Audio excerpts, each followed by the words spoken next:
Bonjour, dans cette vidéo, tu apprendras à utiliser le raisonnement par l'absurde pour démontrer certains résultats. Nous allons démontrer que le nombre racine carrée de 2 est irrationnel. Alors avant de commencer la démonstration, quelques ingrédients utiles.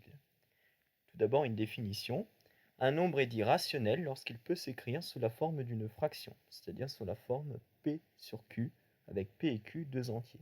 Donc quand on dit que racine carrée de 2 est irrationnel, c'est-à-dire qu'il ne peut pas s'écrire sous cette forme. Ensuite, parmi les nombres que tu connais, il y a les entiers, que l'on va distinguer en deux familles, les entiers pairs et les entiers impairs. Les entiers pairs, c'est tous les entiers qui sont de la forme 2 fois un entier, c'est tous les multiples de 2.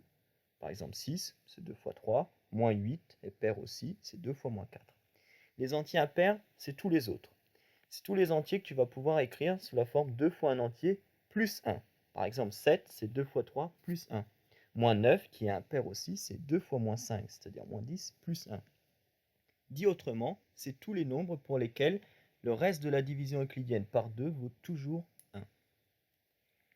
Je montre enfin un dernier résultat qui nous sera utile, soit un nombre entier A. Si A au carré est pair, alors automatiquement A est pair. Donc pour la démonstration, ça sera en fin de vidéo. Et maintenant, on a tous les ingrédients utiles pour démontrer que racine carrée de 2 est irrationnelle. Alors, quelle est la démarche que nous allons adopter? Bien, comme tu l'as vu dans le titre de la vidéo, nous allons raisonner par l'absurde. Et qu'est-ce que ça veut dire? Eh bien, on va supposer le contraire de ce qu'on veut démontrer. Donc ici, je veux montrer que racine carrée de 2 est irrationnel. Eh bien, je vais supposer le contraire, à savoir, je vais supposer qu'il est rationnel. Ensuite, en faisant des calculs et en utilisant des arguments théoriques, eh bien, je vais aboutir à une contradiction, à quelque chose d'absurde. Et c'est donc comme ça que je raisonne par l'absurde.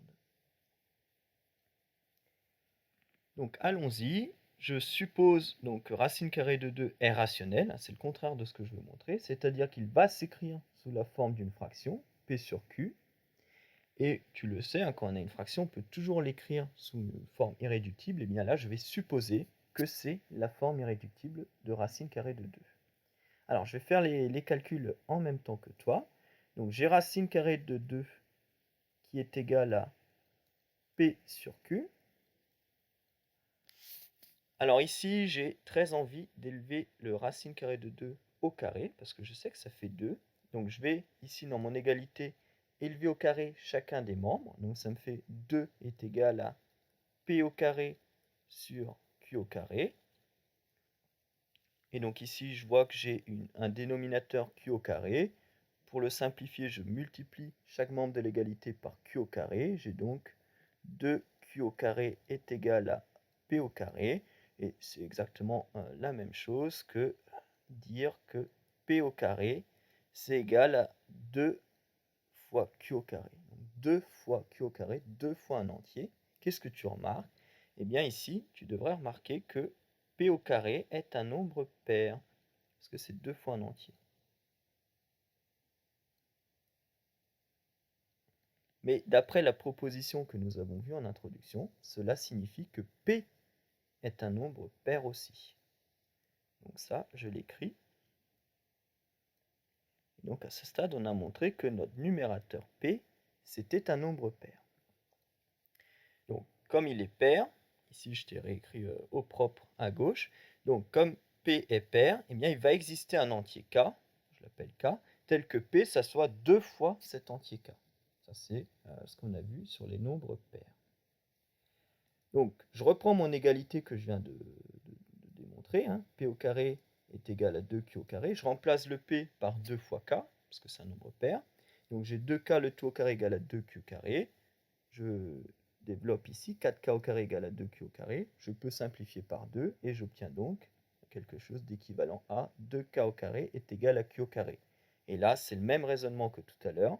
Je vois que Q au carré, c'est 2 fois un entier, donc Q au carré est pair. Et toujours en invoquant la proposition vue en introduction, j'ai que Q est pair. Donc, résumons, j'ai montré que P est pair, que Q est pair. Donc ici, j'ai racine carrée de 2 qui est égale à une fraction dont le numérateur, c'est 2 fois un entier, le dénominateur, 2 fois un entier. Et donc cette fraction-là, tu vois que je vais pouvoir la simplifier par 2. Or, c'est une contradiction parce que moi, j'avais supposé au départ que j'avais une fraction sous forme irréductible. Donc ici, j'aboutis à quelque chose d'absurde et c'est donc que mon hypothèse de départ était fausse. Mon hypothèse de départ était que racine carrée de 2 était rationnelle, elle est donc fausse, donc racine carrée de 2 n'est pas rationnelle, dit autrement, racine carrée de 2 est irrationnelle. Nous venons de démontrer cela. Alors, quand même, on vient de le démontrer, mais en utilisant la proposition qui est affichée ici, et on ne l'a pas encore démontré. Alors, on a quand même vu que le raisonnement par l'absurde, ça pouvait nous aider à faire des preuves. Donc ici, regardons si le raisonnement par l'absurde nous permet de nous en sortir ou pas. Donc comment est-ce que ça démarre? Eh bien, il faut supposer le contraire de ce qu'on veut montrer. Donc là, je te laisse mettre la vidéo sur pause et me dire quel est le contraire de ce qu'on veut montrer. Bien ici, hein, je veux montrer que si a au carré est pair, alors a est impair. Donc je veux montrer que a est pair. Eh bien le contraire, c'est que a soit impair. Donc je vais supposer que a est impair. Ensuite, quel est le calcul que je peux mener? Bah, ici, je n'ai pas beaucoup de solutions, hein. L'information que j'ai, c'est sur a au carré. Je sais que a au carré est pair. Donc je vais calculer a au carré. Alors avant ça, je vais quand même traduire mathématiquement le fait que a soit un nombre impair. Ça veut dire que a s'écrit 2 fois un entier plus 1. Donc j'appelle k cet entier. Et maintenant, je vais calculer a au carré en remplaçant a par 2k plus 1. Là, j'ai utilisé le fait que a était impair. Donc je calcule ce carré-là. Ici, tu vois apparaître une identité remarquable, hein. Donc ça, tu sais faire, j'espère. Et après calcul, tu obtiens 4k au carré plus 4k plus 1. Alors ici, ce que tu veux, c'est savoir si a au carré est un nombre pair ou pas. Donc regardons les deux premiers termes. Tu as 4k au carré plus 4k. Donc les deux premiers termes, c'est un multiple de 4. Donc en particulier de 2. Au passage, hein, la réciproque est fausse. Et tu as le plus 1 ici. Donc ce que tu vois ici, c'est que c'est 2 fois un entier, 2 fois 2k au carré plus 2k, plus 1. Dit autrement, on reconnaît ici que a au carré est un nombre impair. Et ça constitue une contradiction. Hein, parce que dans mon hypothèse, j'avais a au carré est pair, dans l'hypothèse de ma proposition, et là, j'obtiens une contradiction. C'est donc que mon hypothèse de départ est fausse. L'hypothèse de départ, c'est a impair. C'est faux, donc ça veut dire que a est pair. Ainsi, nous venons de faire la démonstration, et la séquence est donc terminée.